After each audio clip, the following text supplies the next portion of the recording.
Welcome to We Talk. Ngobrol santai yang menyajikan cerita dan informasi menarik agar kita semua punya kehidupan yang lebih baik. Nah, ketemu lagi di We Talk bersama saya, Soraya Haq. Dan kali ini saya punya teman ngobrol yang asik, seorang perempuan hebat menurut saya, dan dia bisa memberikan inspirasi buat obrolan kita kali ini, yaitu nama lengkapnya adalah Lilia S. Sukoco, atau akrabnya kalau saya sih panggilnya Mbak Lia. Kenapa Mbak Lia menjadi pilihan teman ngobrolan saya? Karena Mbak Lia ini memenuhi persyaratan menjadi perempuan tangguh. Oh, zaman sekarang mau bicara perempuan tangguh nggak gampang patah tengah jalan, Mbak Lia. Tos dulu. Jadi bicara perempuan, kayaknya saya mesti belajar banyak nih sama Mbak Lia terkait dengan bagaimana sih menjadi perempuan yang tangguh. Karena buat saya perempuan masa kini nggak gampang gitu ya. Dengan segala macam persoalan dalam hidup, rumah tangga maupun pekerjaan gitu. Kadang-kala membutuhkan satu konsep menjadi perempuan yang tangguh. Bagaimana sebetulnya konsep itu? Aduh, Ayah bisa aja. Sebetulnya apakah capnya perempuan yang tangguh atau perempuan yang biasa-biasa aja atau perempuan yang apapun, saya tuh benar-benar mensyukuri hidup ini. Bisa sekarang ngobrol sama Ayah di masa pandemi ini, ya kan? Tapi just be grateful that I am a woman yang benar-benar dilahirkan di dunia, terus punya kesempatan untuk menjalankan kehidupan ini gitu loh. Jadi bagi saya that's all that matters. Happiness setiap orang gitu kan lain-lain. Jadi itu yang kita kejar, the journey towards it gitu loh. Happiness, kebahagiaan, tapi itu rasa loh. Bicara soal rasa, rasaku beda dengan rasamu, Mbak. Iya, betul. Untuk sebuah rasa ini kan perlu ada ukuran yang harus kita samakan. Kenapa saya mengatakan demikian? Karena banyak sekali riset gitu ya mengatakan banyak perempuan di luar sana yang tidak bahagia gitu ya. Kalau ngelihat keadaan Mbak Lia tanpa harus saya tanya, halo apa kabar Mbak Lia? Udah kelihatan bahagia deh gitu ya. Aduh, alhamdulillah. Tapi di luar sana masih banyak perempuan-perempuan yang harus berjuang untuk menjadi sumber income keluarga. Di luar sana masih banyak perempuan yang berjuang untuk membesarkan anaknya, untuk menjadi seseorang. Di luar sana masih banyak perempuan yang mempunyai mimpi besar untuk membuat keluarganya menjadi lebih baik. Ini bagaimana menyamakan ukuran rasa happiness, kebahagiaan itu? Perlu sekali nggak sih untuk menyamakan? Oh gitu ya? Itu, jadi nggak perlu ya? Nggak perlu. Okay. Kalau saya bilang sih, kita tuh hidup supaya hidup kita yang nggak bisa kembali itu kan waktu sebetulnya. Okay. Supaya Setuju. kita memakai waktu ini dengan baik, ada rencana hidup. Nah, kadang-kadang orang itu suka tidak punya rencana hidup, atau orang merasa nggak perlu. Apa yang terjadi terjadilah gitu. Memang iya sih, tapi kan untuk kita memakai waktu ini, the best use of our time itu kita sebaiknya kita sendiri yang paling tahu our happiness itu apa. Jadi kalau saya dulu waktu masih kecil, saya selalu bikin saya maunya apa. Oke. Gitu. Di dalam hidup kita setiap 7 tahun itu saya ganti hari ini persepsi saya untuk menjadi bahagia itu apa gitu loh. Jadi itu saya bikin checklist tek.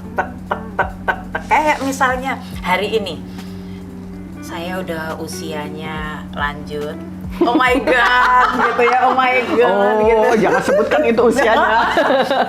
Tapi ada satu hal, saya tuh bahagia sekali kalau tahu-tahu pas napas semuanya oke. Nggak ada jantung yang deg-degan atau terus di otak saya ada ceklek gitu, itunya semuanya nggak ada. Itu bahagia saya hari ini. Bahagia saya hari ini adalah kita pandemi, kita banyak di rumah, saya kumpul sama keluarga. That's the best of all, apa enggak sih gitu. Terus sama suami saya sampai juga bilang, aduh kita trap loh ya berdua adep-adepan terus sampai sepanjang hayat. Jadi kita harus tetap saling cinta gini. biasanya kadang-kadang udah kepengen lempar-lemparan sepatu dan sebagainya gitu kan. Tapi hari ini kita tuh diberikan waktu untuk lihat betapa saya cintanya sama dia. Gitu. Aduh, termasuk romantis walaupun kami berdua nih beda loh penampilannya gitu. Ini kelihatan dandan gitu. Ini perempuan yang tough gitu, sportif gitu, kelihatan lah dengan pekerjaannya masing-masing. Tapi kalau lihat riset ya Mbak Lia ya, di luar sana banyak yang bikin riset mengenai perempuan. Perempuan rentan dengan masalah ini, perempuan rentan dengan kena stres, baik di Cina maupun di negara-negara yang sudah berkembang gitu, atau negara maju gitu ya. Ternyata memang perempuan itu gampang sekali patah di tengah jalan. Tapi juga di satu sisi perempuan itu kuat gitu ya, sebagai sebagai kekuatan yang ada di dalam keluarga yang mampu sebetulnya untuk ngebooster si suami atau si anak-anaknya. Kalau menurut dua pandangannya seperti itu, dengan riset yang ada di luar sana bagaimana? Saya tuh selalu berpendapat ya, perempuan itu emang menjadi flower dari tanaman kan. Jadi kayak pohon kaktus. Itu udah hidupnya susah banget gitu kan, maksudnya di daerah yang kering dan sebagainya. Tapi satu saat kalau dia sehat, tahu-tahu bunganya keluar dan merah. Bagus. Gitu ya. Jadi memang di dalam difficulties itu kan selalu ada kesempatan. Jadi saya lihat dulu pernah suatu saat waktu saya masih muda, saya selalu kepengen saya bisa mengalahkan laki-laki, saya harus begini, saya biasa umur-umurnya cari jati diri. Tapi terus kemudian begitu semua itu dilewati dan ternyata kita bisa kan ya.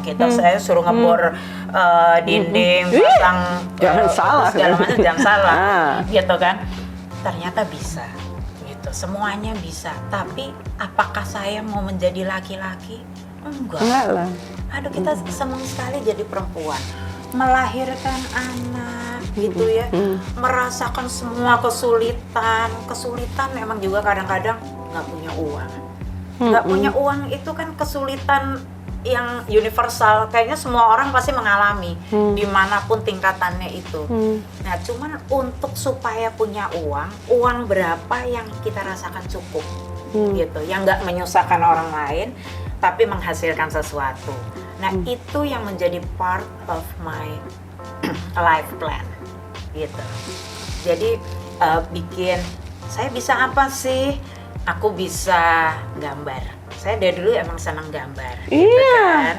Terus jadilah arsitek. Tapi ternyata abis itu jadi arsitek nggak terlalu seneng kalau bikin bangunan dan sebagainya. Terus udara tuh bagaimana tuh semuanya. Akhirnya saya nerusin lagi sekolah saya. Ambil master Untuk landscape and regional planning.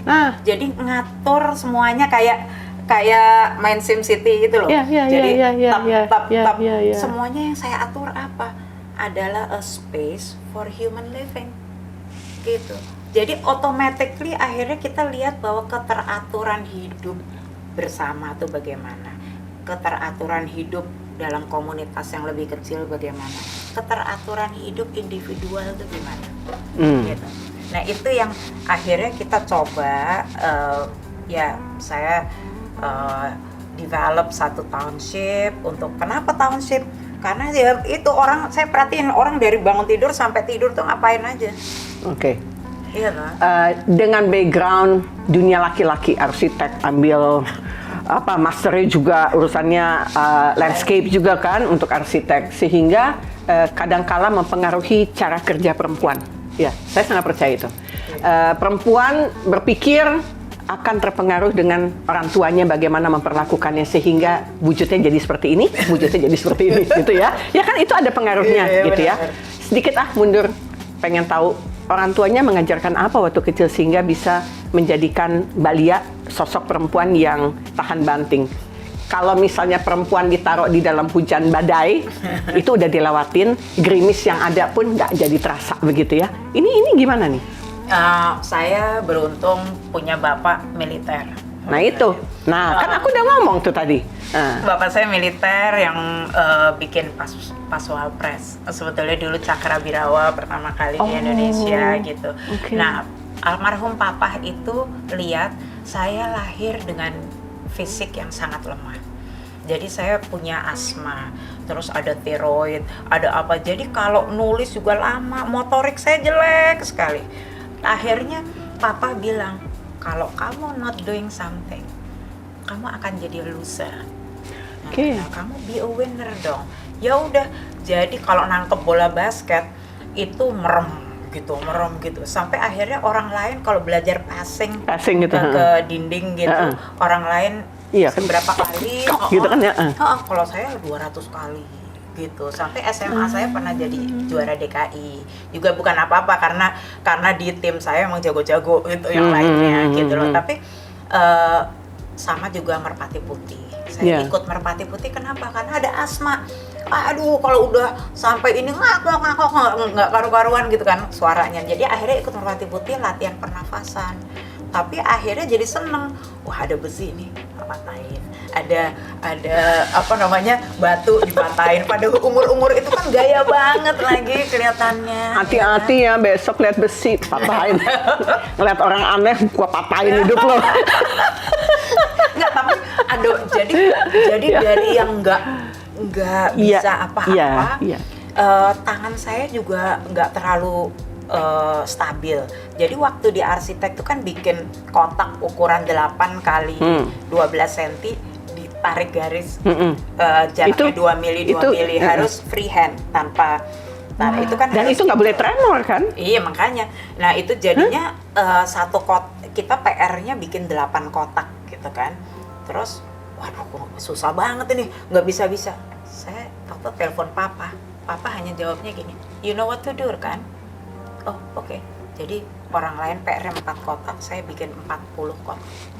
Akhirnya garis saya paling lurus sekelas. Gitu, tapi jadi berenang juga karena asma harus berenang. Orang lain berenangnya 50 meter 2 kali, saya harus 20 kali. Ini yang saya maksud begini nih. Perempuan sama laki beda, pasti beda. Kita juga tahu beda gitu ya. Tapi perempuan, kalau mau dikatakan tangguh yang tadi menurut ceritamu, kita ini tanpa ada kelemahan sedikit pun harus mengupayakan 10 kali lipat daripada laki-laki. Itu pun normal. Sebetulnya bukan daripada laki-laki, daripada kita harus melakukan lebih untuk mastering what we are doing. Doesn't matter kita perempuan atau laki-laki. Tapi di luar sana kan selalu seperti itu. Iya, selalu ada perbandingan kan. Bahwa perempuan adalah subordinat daripada laki-laki, sehingga ada garis patriarki yang membuat kita menjadi sosok yang di bawahnya laki-laki. Itu pun tanpa kelemahan harus 10 kali lipat.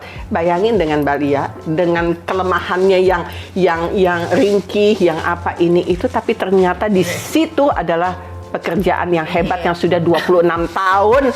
Gila. 27. Gila. Itu artinya apa? Melewatin borderline dengan mental yang tangguh, dan itu nggak semua orang bisa mencapai itu. Kayak orang puasa nih Mbak Lia. Orang niatnya sih sama ya semua. Tapi dalam perjalanannya nggak semua orang bisa buka puasa dengan baik sesuai dengan waktunya. Aduh iya, saya pun juga sekarang kadang-kadang buka puasa gulanya masih banyak. Iya. Kan? Tapi maksudnya dari filosofi itu artinya bisa ditarik dalam kehidupan normal sebagai perempuan gitu loh. Artinya oh iya ya, kita sebagai perempuan jangan lupa di luar sana ada nilai sosial yang selalu mengintimidasi perempuan. Betul. Itu pertama. Betul. Apalagi kalau punya kelemahan. Jadi saya pikir Tuhan menciptakan kelemahan untuk menunjukkan ada kekuatan di situ. Dan itu terjadi pada dirimu kan? Dan itu terjadi di setiap langkah kehidupan saya. Betul. Kayak misalnya gini, saya pada saat nggak punya uang, ya, bapak saya udah pensiun dan sebagainya. What shall I do? Akhirnya ya udah mulai lagi nulis. Saya bisa apa sih? Gitu. Saya bisa ini. Ya udah kayak jahit satu. Terus kalau dapat uang saya kumpulin. Sebagai contoh, anak saya yang besar. Dulu waktu pertama kali dia lahir, saya ingat saya setiap bulan nabung Rp10.000 di Tabanas yang di kantor pos. Tabanas ingat nggak sih zaman dahulu kala? Terus abis itu nambah lagi 50.000 gini. Terus abis itu saya lihat, wah, sebagian saya beliin dolar gitu. Terus sebagian saya beli saham kelapa sawit gitu kan. Tapi begitu akhirnya semuanya ya udah pas dolar lagi tinggi saya cairin kayak gitu-gitu, saya beliin tanah. Nah, properti jangan lupa itu juga satu bentuk investasi. Oke. Gitu. Ya. Jadi anak apa yang bikin kamu bahagia, kita bahagia. Ya udah. Tiap orang tuh kan lain-lain. Jalanin aja gitu ya. Aja gitu. Ya Oke. saya dengan tampang kayak begini ya. Maksudnya saya kalau misalnya tahu-tahu naksir suami saya gitu ya harus usaha tingkat tinggi gitu loh ya supaya dia lihat saya. Oke, Kalau benar. enggak kan udah mau dandan kayak apa. salah Tapi dandan. kadang-kadang kalau laki-laki lihat perempuan kan mungkin pertama kali fisik, tapi kedua kan yang asik buat diajak ngobrol, dan ini kualitas yang asik diajak ngobrol. Lucu ya Mbak ya, kalau misalnya kita memperhatikan proses perjalanan hidup setiap orang itu pasti beda-beda. Betul. Dengan backgroundmu yang begitu padatnya berhubungan dengan dunia laki-laki, dunia arsitek gitu ya, dengan pengalaman, dengan sekolah, dengan masa kerja 27 tahun, pasti bisa meyakinkan untuk bicara mengenai konsep hunian daripada alam sutra. Hijau semuanya. Enak gitu ya, seperti ngelihat sosok perempuan yang ada di belakang konsep ini gitu loh. Ini bagaimana sih sebetulnya? Ya, mungkin saya kembali startnya dulu. Waktu saya pulang sekolah, ya, sampai di sini cita-cita masih setinggi apa kan gitu ya. Kayaknya gunung manapun udah pengen dilewatin deh cita-citanya. Nah terus pas sampai sini, ups, kok saya nggak lihat satu tempat yang seperti apa yang ada di cita-citaku itu. Terus akhirnya Emang cita-citanya apa? ya itu, jadi saya pengen bangun tidur, saya bisa sholat, terus abis itu bisa doing what I want to do gitu ya, breakfast, abis itu olahraga, tapi semuanya aman, udaranya bersih, kadar timbalnya berapa, standar WHO tuh berapa sih, 0,5 mikrogram per nanometer kubik. Saya maunya di bawah itu ya, biar Enak. paru-parunya Sehat. enak kan. Nah gitu-gitu. Tapi aku hidup waktu itu ya di kota besar kan, di Jakarta gitu, terus lihat waduh ini kok kayak begini ya. Akhirnya gayung bersambut, ada satu hamparan 800 hektar di Serpong. Kita lihat, dan disitulah saya bilang, aduh saya mau ilmuku yang udah tak pakai bertahun-tahun ini, yang udah saya pelajari bertahun-tahun, saya bikin di sini. Kita bikin perencanaan kawasan ini dengan overlay analysis. Kita lihat ecological value-nya gimana, climatology-nya gimana, geomorfologinya gimana, hidrologi gitu Semuanya. kita mapping, kita jadiin satu, jadilah alam sutra. Hmm. Gitu. Nah, kita sebutnya juga alam sutra. Alam sutra. Karena everything is berhubungan Dengan dengan alam. iya, dengan nature, dengan tempat. Jadi alam itu wadahnya. Sutra itu adalah produk alam, dan dia berwarna-warni, dia flowing, Dan gitu, iya, kan? dan cantik. Iya. Sutra itu cantik kan? Betul. Jadi mulailah kita mengembangkan alam sutra ini sesuai sama urut-urutan hierarki yang kita kepengenin, iya kan? Jadi kita tinggal di rumah kita tanpa pagar, karena apa, ada di dalam satu klaster. Berarti the feeling of being aman itu kan juga enak di situ. Abis itu keluar dari klaster itu juga berkelompok sendiri, ada di satu area yang ada jalanannya tuh masih belum jalanan arteri primer dan sebagainya, masih jalanan yang collectors road. Jadi kita jalan di situ, jadi bertingkat gitu loh, dari kita very private ke public. Nah itu semua ada di sini. Nah jadinya akhirnya waktu saya ini jadi ya, oh my God, this is me, you know, this is my life gitu. Jadi benar-benar sejak pindah di sini, kolesterolku turun lumayan, terus lebih oke lah, maksudnya saya lari 30 kilo lah seminggu, terus udah gitu kadang berenang 1 kilo seminggu gitu ya, terus naik sepeda saya agak tulalit sih dibandingin yang lain-lain. Agak takut jatuh. Jadi paling pol saya 20 kilo. Nggak kecepatannya percaya 20. naik sepeda takut jatuh untuk Iya, seorang beneran. Lia, nggak Tapi beneran mungkin. itu that's the truth. Jadi kalau naik sepeda, kalau Ngadepin laki-laki aja berani, masa naik sepeda takut jatuh? Hah? itu kembali apa? Motor Apa? saya nggak bagus. Oh, Jadi itu kadang-kadang ada by nature emang begitu. Jadi kalau sepedaku toto di depan ada banyak gangguan gitu, gaku, belum apa-apa gitu. Jadi kan kita harus tahu what we are good at, what we are not good at. Gitu. Oke. Lucu banget. Tapi dengan mewujudkan mimpi yang ada diwujudkan dalam sebuah realita, kecepatan orangnya beda-beda. Kalau Mbak Lia mewujudkan mimpimu, hidup di tempat yang bagus, dekat dengan alam seperti mimpimu, itu berapa lama? Dari saya mengerjakan ini tahun 94 ya, mulai kerasa begitunya tuh kurang lebih 10 tahun. 10 tahun tuh cepat loh. 2000, jadi gini, 2005. Karena apa? Di tengah-tengah itu ada hiccups-nya sedikit kan, waktu itu kan krisis moneter dan 98, sebagainya. ya. Aduh, itu bener-bener yang harus diperhatikan adalah hubungan antar manusia. Oke. Waktu itu, bagaimana kapal kita jadi bersama ini nggak tenggelam bareng gitu. Bagaimana kita bicara sama-sama sama seluruh karyawan waktu itu kita untuk survive ini gimana. Kalau uang makan kurang, saya sampai ngeluarin apel ya. Ini apel saya beli 1.800 perak nih satu. Siang saya hanya makan apel dan ternyata nggak mati, malah tambah sehat gitu. Terus mereka bilang gila loh Li, katanya gitu ya. Tapi itu fakta.